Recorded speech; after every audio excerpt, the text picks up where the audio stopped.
একটু বললেন হাতি হত্যার বিচারটা যেন হয়। এলাকায় বলেছিলাম যে আমরা ন্যায়ের পক্ষে কথা বলবো, ইনসাফের পক্ষে কথা বলবো।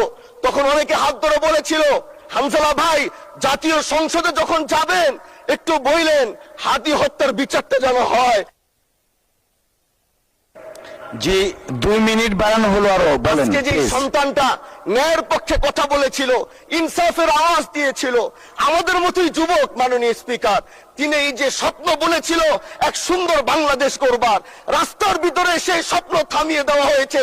এই বিচার যদি না হয় তাহলে আমাদের মতো আন্দোলনের নিরাপত্তাও রাস্তায় কেউ দিতে পারবে না মাননীয় স্পিকার। এজন্য আপনার মাধ্যমে আমি বলতে চাই হাদি হত্যার বিচার যেন সুনিশ্চিত করা হয় মাননীয় স্বরাষ্ট্রমন্ত্রীর মাধ্যমে। মাননীয় স্পিকার, আর একটি কথা, আমি আর বেশি লম্বা দীর্ঘ আলোচনা করব না। আমার এলাকার মাদক নিয়ে বড় মুশকিলে আছি, প্রশাসনের সেই সহযোগিতা আমি পাচ্ছি না। একদিক থেকে আমি নিজে মাদক বিরোধী সংগ্রামে নিজে রাস্তায় নেমে মাদকের বিরুদ্ধে আমি নিজে অভিযান চালিয়েছি। এবার তাদেরকে একদিক থেকে ধরে যখন প্রশাসনের কাছে ইয়াবা সহ গাঁজা সহ দেওয়া হয়, তখন তারা একদিক থেকে আসে কোর্টে চালান করে দেয়। একদিক থেকে গোটা দেশ বলছে এই দেশ মাদক মুক্ত করতে হবে, আরেক দিক থেকে যখন তাদেরকে আমরা কোর্টে চালান করছি, 3 দিন থেকে 4 দিনের মাথায় জামিন নিয়ে এলাকায় এসে আবার মাদক ব্যবসা করছে।